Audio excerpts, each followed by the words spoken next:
Hello, everyone. Welcome to this next edition of the Criterion Club. If you're wondering why I'm speaking and Bernard is not, it's because I guess I'm now the host of Criterion Club. I'm So, on punishment. yeah, you've been punished. You know why. Um, so yeah, if this is your first time watching Criterion Club, it's basically just the two of us sitting down and talking about one of the things we love the most about film, which is the Criterion Collection.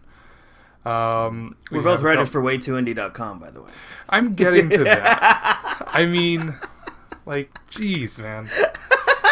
Oh, Go ahead. Sorry, it's like sorry. it's like my first time hosting this, and you're just you're like those two guys in the Muppets.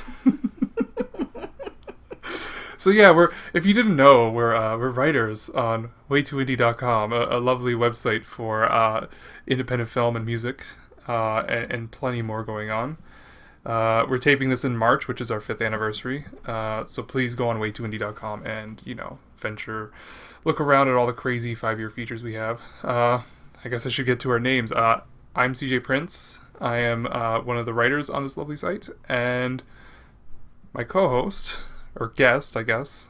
What do you prefer, co-host or guest? I don't know, man. My bro man. Yes, Broman, Bernard Boo, another writer on the site. I'm the treasurer. I'm the Criterion Club treasurer. Yeah, the Criterion Club treasurer. I'm now the head. You've been demoted to treasurer. Yeah. For reasons we can't state. Once again, if you have applied to the club, please be patient. We're still going through applications. We will get to you. We're gonna someday. make that joke every episode. No, I'm gonna make that joke. Yeah, every you're episode. gonna make that joke. Listen, it'll work one day. So yeah, if you can't tell already, we're kind of loose on this one. We don't really. We're just. I think we're just huge film fans, and Criterion is like one of our most favorite outlets for our love of film, and we like to just we talk about plenty more than Criterion. It's kind of like a springboard for just film in general, and just great films and bad films, and just movies in general. So as we tend to start off on these things, I like to go through the most recently announced Criterion films coming up. So I'll go through those quickly, probably because I don't think we've really seen many of them or any of them at all. This is for These were announced a while ago. They were announced a Kinda while late. ago. Fun fact for a listener, we tried doing one of these before. It's on the cutting room floor, let's say that.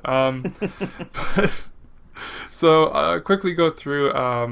First up on the 12th of May coming out will be Leo McCarey's Make Way for Tomorrow. That's an upgrade from DVD to Blu-ray. Never heard of it. Yeah, never heard of it. That title, it's just not evocative, right? But Oh, that's that movie you want me to watch really bad. you seriously never heard That of it? has the worst title of all time. You said it was the besides- least evocative title. least evocative title of all time besides Name 5. Yeah, but Name 5 is not a movie. Fast 5 It's is still a movie. title. Yeah. Fast 5. Yeah. Fast Well, 5. Fast 5 is evocative. It's fast, it's exciting. Oh, so there's just okay. Just these were action words. Shout 5 or something. Anyway, that's an in-joke for IndieCast listeners. Please go listen to the latest IndieCast where Bernard and I also chatted. And you'll understand why we're talking about Name 5 or what the hell Name 5 is. And why I was demoted. Yeah, now you spoiled the reason why I'm trying to. Anyway, okay. Next up is Mark Rydell's The Rose on May 19th with Bette Midler, which I haven't seen, but apparently, I don't know. I actually don't know anything about this movie. It's one of those ones that caught me off guard. Have you? Do you know anything about it? Nope. Does it have a no? Okay, moving on. Also May 19th. This one we should know about. Charles Chaplin's Limelight, which is Charlie Chaplin has he's a legend. Another movie in his legendary filmography. Won't lie, I haven't seen a single Charlie Chaplin movie. No. Really? Okay, well, Yeah. here's something we can talk about. I love I actually Limelight's a blind spot for me. I haven't seen Limelight, so I'll probably pick that disc up. But man, so you haven't seen any Charlie Chaplin movies? None. I remember I tried watching City Lights recently. I couldn't finish it just because I shouldn't have put it on because my timing was really bad. But I was taken back because it was like it had dialogue in it, but all the dialogue is like, brr, brr, brr, brr, brr, brr, like I don't know if you remember that. Yeah, like it's that Charlie Brown sound. I don't know. I didn't expect that. I thought it'd be like I don't know. I forget when City Lights came out. I think it was right around the time when sound. It was like one of Charlie Chaplin's first sound movies. I think right. Or Yeah, I was like kind of on the precipice of. so I was expecting dialogue. I wasn't expecting just like it's kind of like Sunrise. You know, Sunrise has like more just sounds. It doesn't have dialogue. Anyway, then on the 26th of May. Wait a second. Why didn't you finish City Lights? Oh, it was just literally I forgot that I had a bunch of stuff to do, so I had to just turn it off, and then I just never got back to it. It wasn't because I didn't like the movie or anything. It was just timing. Were you like ready to fight me if I was like it sucked? No, I have no. I literally have no opinion. I fully intend to finish it when I can. So yeah, final week of May, the 26th.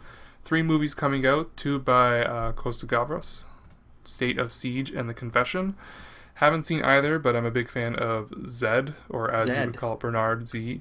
I'd like to call it Zed, if that's okay with you, my Canadian That's friend. fine. Zed is a better word than Z. Absolutely. I might be. I'm drawing a line. I know some listeners, some viewers, I guess, would turn this off immediately in outrage at the. I mean, when Brad Pitt's zombie movie came out, did you call it World War Z or World War Z? I didn't talk about it, but I would probably have called it Z. Yeah, I call it Zed, and I think there's no other option. Just Zed. Canadians are very arrogant about their grammar and letters. I'm just making shit up.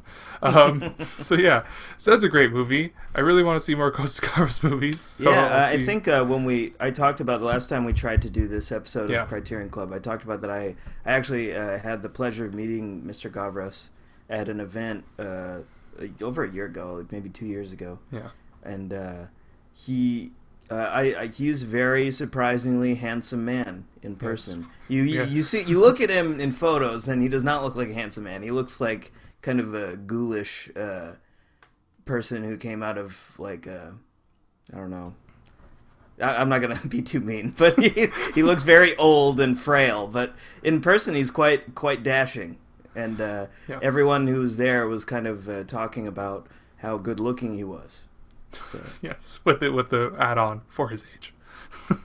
For his age. For his age. That's what people do. They go, "Wow, he looks so good." No, I thought he just looked straight up. He just straight up looked fine. He was fine. Greeks, man. Greeks. They're a very relaxed bunch. I'm love Greek. To live in Greece.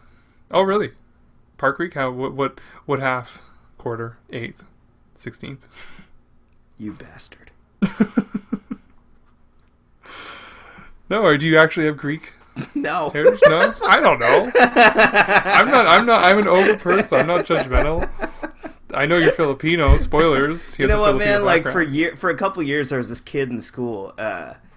This really kind of dim-witted guy in high school, and I convinced him for a couple years that I was part black.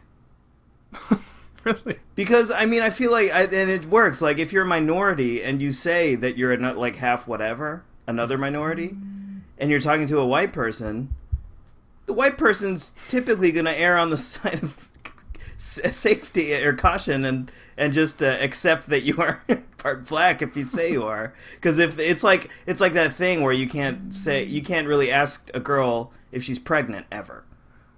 Yeah, okay. Not a worthwhile risk. No, it's not. Yeah, I mean, it's too much. There's too much risk there. If you're wrong, then you're going to hell. You're going straight to hell. What's that called? I don't know. Turn off your fucking phone. Oh, God, is my phone going off?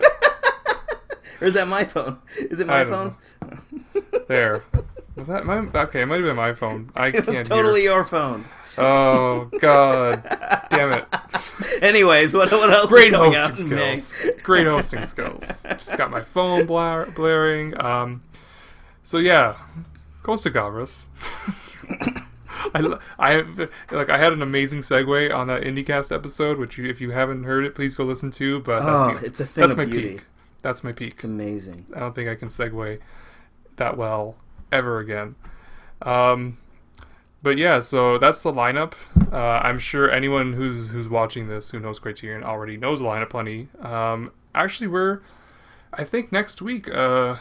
This is I don't know when this is going to be put online, but next week, the next June's lineup is going to be announced, right? It's usually on the 15th of every month. Yeah, well, so. we should do another one of these shortly, although that never happens. We always do, and we always plan, but I'm down. We're always good to chat Criterion, and we always like to discuss, I guess, what's coming out. I'm sure there'll be a surprise or two. I always like when Criterion has like a weird, like shocking surprise in their lineups. What would be so? What would be a surprise that would really get your juices flowing, CJ? I don't know if I like the term "get my juices flowing" about Criterion. What would be a surprise that would float your boat? Maybe it always has to do with water, some sort of liquid. Anyway, I know that it's been announced already, but I'd be super happy. It's rumored, it's not announced, that the Before trilogy, which I'm very eager. That would be an amazing box set. Yeah, man, I would wet my pants for that one. Yeah, once again, liquids. Juices, boat and water. We're just letting it flow today. Just letting it flow. So yeah, I don't know. Is there one that would surprise you? Like one title that if you saw it, you'd be. You know what? Like, I would love to. You know what? I would love to see Slither get a Criterion release. The James Gunn movie? Yeah. That's. I mean, I don't think I don't think it would ever get on Criterion, but I wouldn't be against it. I like. No, I think it'd be cool because I think James Gunn is slowly becoming like, he's starting to garner the credit he deserves, and he's his profile is really high now after Guardians of the Galaxy came out, and I think that movie has a really like a devoted following, including myself, and I think a Criterion release would be fun if they're going to release like Armageddon. Yeah. I guess, although, I mean, you can bring that, but I don't know. I'll always have respect for James Gunn because the guy wrote a remake of Dawn of the Dead and didn't screw it up. It was really good, which is a huge feat. And Slither, which I think is great. I don't know. He's dropped off for me since then. I did not like Super at all. I hated Super, which is a huge shock for me because I was like, yeah, I can't wait to see it, and then I was like, totally shocked that I didn't like it at all. And we've fought on Guardians of the Galaxy in the past. I think there was a previous IndieCast episode where back in the summer of 2014 where we argued with each other over Guardians of the Galaxy. Yeah, I ripped you to shreds. Oh yeah, no, I remember quite differently. That's why you got demoted. No, people go back and listen to that episode and tell me who won. Okay. I'm sure people will. No one's going to listen to this, no one's going to listen to that. No one's going to do it. There's going to be like... We're talking to nobody. Imagine like if a guy actually like contacts you and lets you know, you'll kind of be like, what the hell? Like, what? Someone really did that? I have power? Yeah, so... That'd be an interesting pick. So that'd be good. I like it when Criterion goes like genre. I mean, they go over like Cronenberg, which... Yeah, but I still feel like if Cronenberg's too legit though. Yeah, like he has too much of that prestige reputation. If they did something like, I would prefer if they did something by like Carpenter. Like that would be great. I mean, something like They Live or Prince of Darkness or. Do they do Texas Chainsaw Massacre? That would be amazing. Maybe on their Laserdisc days. I don't know for sure. I'm just guessing that's. But, I would love that on Criterion. That would be an amazing pick for Criterion. There are a lot of great... Think about the cover. Wow. That'd be a good cover. I actually just got the Blu-ray edition of Texas Chainsaw Massacre recently, and it is quite nice. It's a new 4K restoration, blah blah blah. But yeah, one of my favorite horror movies of all time. Yeah, I wrote an essay about that movie a few years ago. It's floating around on the internet somewhere. Oh yeah. But I love that movie too. One of the most like visceral films I've ever seen. It still freaks me the fuck out. It's just hard to watch. Like it's I don't know. I love how that movie, like, how it has that reputation where everyone thinks it's like the most violent movie ever made and it's so bloody and gory, but there really isn't that much blood and gore in it. Yeah. At all. It's Hitchcockian. It's just it has that effect on people. It's so like the power it has. Yeah. It's like the milestone. I could go on and on about it, but yeah, no, we're gonna I guess smoothly segue into another topic, which I am totally yeah. Thank you. Love it. Just let that soak in for people. Anyway, I know oh god. Look, I told you I peaked. But speaking of movies we love, no,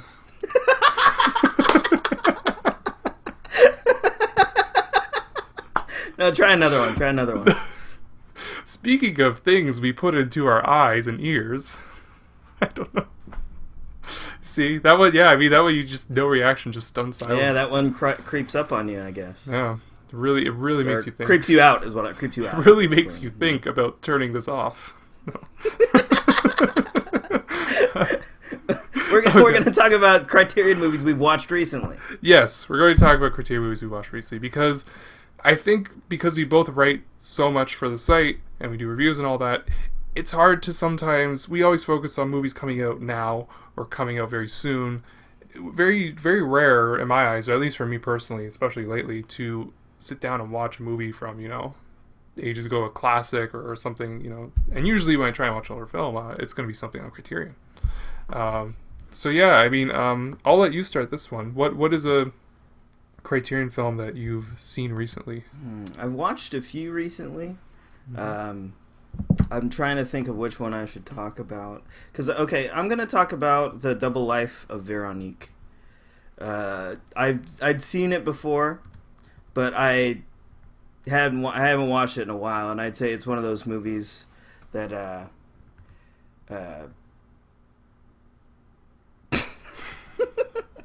it's one of those movies where you watch it when you're younger, and back then you really didn't have good taste, so you couldn't fully appreciate it. You know what I mean? And then you watch it again because now you have a new set of eyes. Yes. And I watched it again, Krzysztof Kieslowski, of course. And I loved it, man. I loved the Double Life of Veronique. I actually watched it on Hulu, so I didn't get all the bonus features.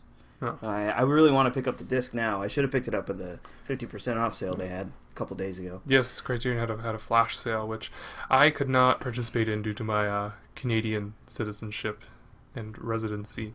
You know how bad it was? I looked at 3 Blu-rays. Oh my god. I got a phone going off. Apologies. But what can I do? It's people call. People call. I'm a popular man. People call my number. You have a landline? In this house, yes, there's a landline, which it's never used. It literally is never used, and it goes off now. And I usually set this up to shut it off. I forgot, but anyway. I saw the Double Life of Veronique a long time ago. I think maybe it's something like... It's funny you describe it that way, because that's kind of how I look at it. Now there's like a busy signal going on in the background. I don't know what's It's like we're in 1995. Yeah, like basically you're going to hear like a fax machine in 2 seconds. I don't know what the hell. My phone just went off. But at least it doesn't have this obnoxious ringtone, for God's sake. But I feel like it's going to go off again. That's just okay. my luck. It's okay. Yeah, whatever. No, 2 people are going to see this. Me and you. Are you adjusting your bag of ice again? Maybe. Yeah. For those who don't know, Bernard has to literally put a bag of ice on his laptop because it gets so overheated. So if we talk too long, he's just going to have a bag of water and then he'll just drink it at the end of the the taping. You think that's a joke and you think that hasn't happened, but you are a resourceful man, Bernard, and I think that you would drink if you were thirsty and you had a melted bag of ice in front of you. I don't think you would be above or below drinking that up. I drink when it rains, my friend. I drink when it rains. And when it rains, it pours. That does not fit with... I really put the idiot in idiom. What were we talking about? The Double Life of Veronique. Okay. Yes. Okay, I gotta say, I love this movie. I love it more than the first time I saw it.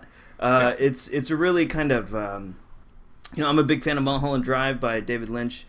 It's kind of confusing, subjective, kind of puzzling type of movie, and so is this. So is Double Life, and I dug the hell out of it because I love that kind of movie. Oh, I just messed up my hair. But yeah. This movie starring Irene Jacob. I don't know how to say. Irene, it says Jacob or Jacob or something. Jacob. She's like the most beautiful woman ever gorgeous. in that movie. She's gorgeous, man. But it's kind of a movie in the vein of like Persona, where it's about these two women, one who lives in Poland, I believe, and one who lives in France, and they're identical, but they don't know each other exist. Or kind of, they might run into each other at one point. If you haven't seen the movie, I'm not going to spoil it. But their lives are kind of cosmically connected in mysterious ways, and Mr. Kieslowski leaves the door open for you to interpret the film however you'd like, and whichever way you interpret it is going to be really wonderful. It was a great experience, and had a great time. Yeah, like I was saying earlier, it's one of those movies that I everything okay there? Yep. Okay. It's one of those movies that it's something that I'll revisit it sometime down the line. I saw it years and years ago, back when I was just starting to really get into let's say art house or Criterion worthy films. I guess I don't know what the right phrase would be, but I remember it didn't make much of a big impact on me. I remember I thought that the movie just looked gorgeous. Like the cinematography is kind of out of this world, and Irene Jacob is like like I said, the most beautiful woman in the world in that movie. Like I remember being like struck by how just gorgeous she looked. Kieslowski took a while for me to really get into, because I saw some of the Decalogue. Still have to finish the Decalogue. Man, I haven't seen any of the Decalogue. You know I'm what? waiting for that to come out. There is a rumor that it will be getting on Criterion sometime in the future. Yeah, there was that doodle, and it looked like they were hinting at the Decalogue in the doodle, the yearly doodle, the New Year's doodle. Where was that? Which doodle was that? I don't remember. Do you remember? I don't know. No, I don't remember what it was. But yeah, that'd be exciting, because I mean, I heard that they were playing a restoration of the Decalogue in New York or somewhere, and it was mentioned that it's Criterion was co-presenting or something. So people got really really excited, because that's kind of, I think, one of the holy grails for Criterion to get. No, I don't think there's been a proper release of the Decalogue yet. Maybe just like a DVD release ages ago. But yeah, I saw a couple episodes of the Decalogue, and then the Three Colors trilogy, and it was incredible. Red was the one that finally won me over and blew me away. His films are all growers. Like the first time you see him, you won't. It's kind of impossible to soak up the entirety of what he's trying to say or what's available to you in the film. But when you watch those movies again and again, you always find something new, and he's just really rich. Movie experiences when it comes to Kieslowski. It's interesting too, because when I saw Three Colors trilogy, I actually didn't like blue at all, and now, but it's one of those things where it's like, I feel like one day I'll sit down and give it a shot. I feel like blue might change for me. White I probably wouldn't change on, but that's just white's probably the least. But white feels like a very, I don't know the word, like fluffy movie. It doesn't feel as it doesn't have like the gravitas of the other two. Not that that's a bad thing. It's just I feel like Kieslowski did that by design, maybe. But yeah. So that's what you saw, Double Life of Veronique. Is there anything, you don't have to delve into your thoughts, but what else? You said you saw a few, but what else have you seen? Oh yeah, I rewatched The Magician, Bergman's film, which I wasn't that big on it the first time, and again I just liked it so much more the second time. That movie's all about cinematography, and he just kills it on that front. Bergman kills it, bro.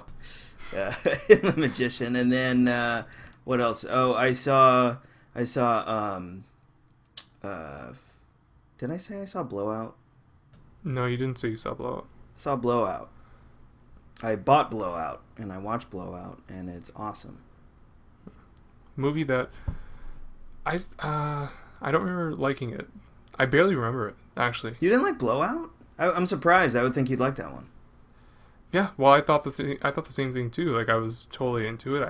It's like, hello. I mean, The Conversation might be one of my favorite movies. It's very much in line with The Conversation, and Blow Up by Antonioni, which I like Blow Up too.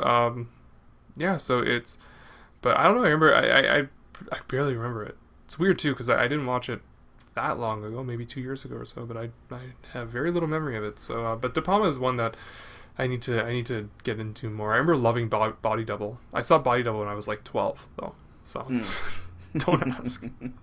um, what was his last movie called? Passion, the one with Louis Rapace and Rachel McAdams. That's a good movie. Shit. I actually wrote about that about a year or two ago on the kind of like overlooked movies of the year. I really like Passion. I thought it was totally underappreciated. It was De Palma just like after years and years of going away, he comes back and makes the most like De Palma movie ever, and it was really really funny and just I don't know. It's totally out of this world. If you love Rachel McAdams in Mean Girls, which I think everyone does, basically Passion is like her reprising that role, but now as like 10 years later as like a ruthless businesswoman. It's really really fun. But yeah, I guess I should mention what I've seen. Yes. Yeah. So first off, I'm gonna give a shout out to I won't say his name because I don't know if he'd prefer that, but he is an awesome film programmer in my city who put together a screening of Tokyo Story. He got the 4K restoration. I think it's the same restoration that the Blu-ray from Criterion is from, I should say. It's a gorgeous transfer. So he got the 4K restoration, screened it in my city on a Sunday.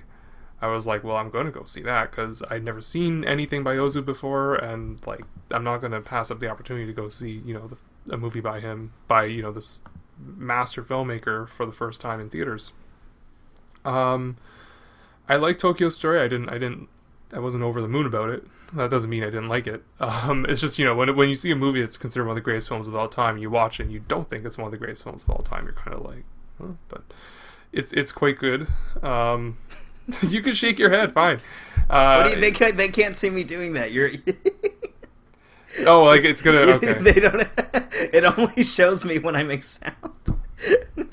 Okay, you should when you're being judgmental, you should make more noise so people can see your judgments. Okay. Yeah, you're not. Anyway, Tokyo Story is. It's funny because Ozu obviously is a very low key filmmaker. I guess he's known for people. When the movie is introed, I feel awkward. I can't dance. It's weird to dance around without saying someone's name. But he just said it. Like Ozu gets complaints of his movies where people say nothing happens in an Ozu movie. Which, having seen Tokyo Story, I would think that criticism is bullshit because a lot happens in Tokyo Story. But it's such I always found it weird when people said stuff like that. In general, it's a weird thing to say nothing happens. I mean, there are some movies where they just really, I think they just mean no narrative happens. It's a complaint about narrative. There's no momentum in a story. I think that's true, and I think more commonly they mean that nothing really kind of sensational happens, or action oriented happens, or dramatic happens. Yeah. So. But I think a lot happens, and I mean it has that awesome scene. Oh, now whose phone is going off? That's right. Turn off your damn phone, CJ. Turn off your fucking phone. No. You can't pull. Turn off your fucking phone. This phone is right here. It does not. No. Anyway, it has that awesome scene that I know it's so hard for me to jump back in. The scene, I can't spoil it, but basically there's a scene at the end where the friend of the family, the daughter-in-law of their deceased son, is talking with the youngest daughter of the family. And the two of them have this conversation, and it's like the most like real talk conversation you will hear about life and how it sucks. And like it's it reminded me of it felt like a German film in some sense, and also was very Japanese, like that like it just the culture where it's just like, oh yeah, people are dicks, that's how people are, you can't blame them, it's just who they are, you just gotta deal with it, that's life, that's what we were given, and you gotta work with it. It's like, oh okay. It's just this like kind of like, oh my god, like it's just so upfront about it, which is surprising, when you're watching this movie that's more about these kinds of quiet moments, and then they just let out this very very straightforward, brutally honest scene. I quite liked it. It's so piercing. It is piercing. His way of filmmaking is just straight through. goes straight through you, and his point is crystal clear. He has no intention of gussying anything up for. That's what I like about filmmakers that do that approach, because there's a simplicity to it, and what the simplicity does is it has a purity to it, so it makes it much more potent when it gets to its points. And Ozu, I mean, like, I shouldn't talk about him generally, but just watching Tokyo Story, that was perfect example of that. You know, it's simple on the surface. It's deliberate. At least. It's very deliberate, and he doesn't embellish anything needlessly. You know? Yeah, and what it does is when it does, you know, have a scene as direct as that, it cuts straight to the core. So yeah, I definitely liked it. It's interesting because I just watched if I get the name right, Hu Chen movie called A Time to Live and A Time to Die a few weeks earlier. Similar in approach, because it's also another very quiet, deliberate film about a family. And I couldn't stand that movie. I thought it was incredibly boring. I hope no one gets mad at me for trashing that filmmaker, because I know he has a lot of dedicated fans. Gotta use that word every episode. Every episode. Yes, the B word. The B word. I was just sitting there. I'm like, I am dying. Like, this movie is doing nothing for me, and yet Ozu does a similar approach. Ozu did it first, but you know, it's similarly low key, and yet I was much more involved with that. And right now I've been thinking about that. I'm wondering, you know, what is it about this film that does it for me, as opposed to what, say, Hu Chen does, or other films that are similarly low key. But well, we're gonna have to go in a few minutes, I just realized. But I should also mention I saw Design for Living, which sorry, I'm smiling, and you will know why soon. Design for Living, which Ernst Lubitsch is a director I really need to see more of. I saw To Be or Not to Be. There we go. There we go. I got the little notifications that Bernard activated. What are you talking about? Nothing. Let's keep it professional. Yes, let's keep it professional. To Be or Not to Be. I saw that movie a few months ago, and I was like head over heels in love with it. Did not expect to love that movie that much. Just adored it. I think fancy princesses would like those kinds of movies the most.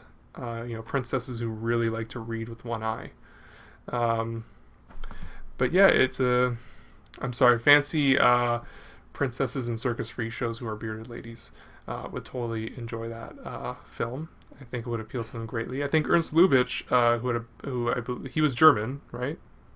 Did he come over? Lubitsch, yeah. Yeah, he totally came from German. He came from. I didn't know if he was like he came from Germany to America. I'm sorry, I didn't brush up on my Lubitsch history, but yeah, I have nowhere to go with this bit. But Design for Living is a very good movie. Didn't like it as much as To Be or Not to Be. It's still a really good movie, very funny. I kind of watch those movies, and it sounds terrible, but it does kind of make me wistful, nostalgic for an era I was never part of, where movies just had this kind of breeziness and confidence and just charm that doesn't appear to it's just a specific quality to films that I don't think it's very hard to find nowadays. You're totally right. Totally right. I think totally right. It's a lost art. Yeah, and I think I mean, have you seen a lot of Lubitsch films? I think we had a discussion before. What do you recommend I see other than Lubitsch? Oh, are you burning yourself? Burning my finger. Well, I got a cake too, so you know. What else do I have? I have eyebrows. I don't know. God, I think we've got to cut this off. Yeah, we're gonna cut this off. I think our candles are gonna burn out. We're both celebrating the 5-year anniversary of Way Too Indie. That's why we have our birthday cakes out. That's a good segue. Yeah, that is a good segue. Yes, and not as good. No, not as good as the one in the IndieCast. Please go listen to the IndieCast for my amazing segue work. But I think what makes segues even better is when you call attention to the segue after making it. You know, like a joke. You fucker.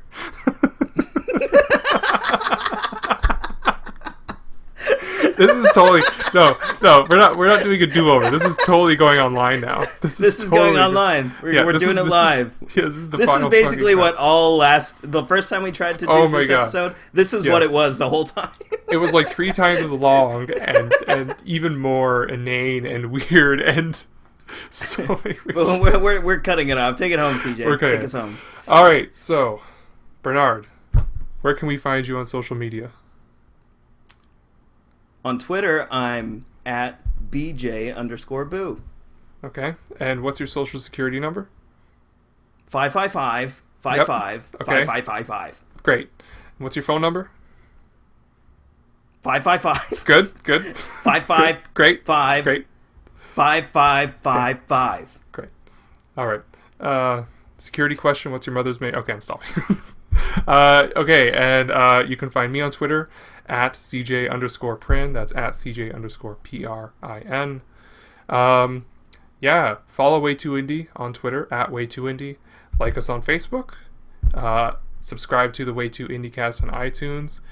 Subscribe to our YouTube channel, where this will be. This is going to be in the YouTube. Yeah, this is gonna sell like hotcakes, man.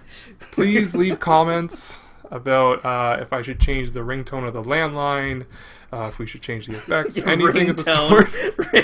Ringtone of the So, okay, yeah, just tell us. Look, Criterion's a classy joint, and Criterion Club is not. This is the classy show a classy organization like Criterion deserves. Yes. This is people showing their love and having fun with it, and people think Criterion is for snooty film fans. It's like, no, people can have fun. It's for princesses with beards and bushy eyebrows and birthday cakes and monocles. I am a prince, though. It's in my name.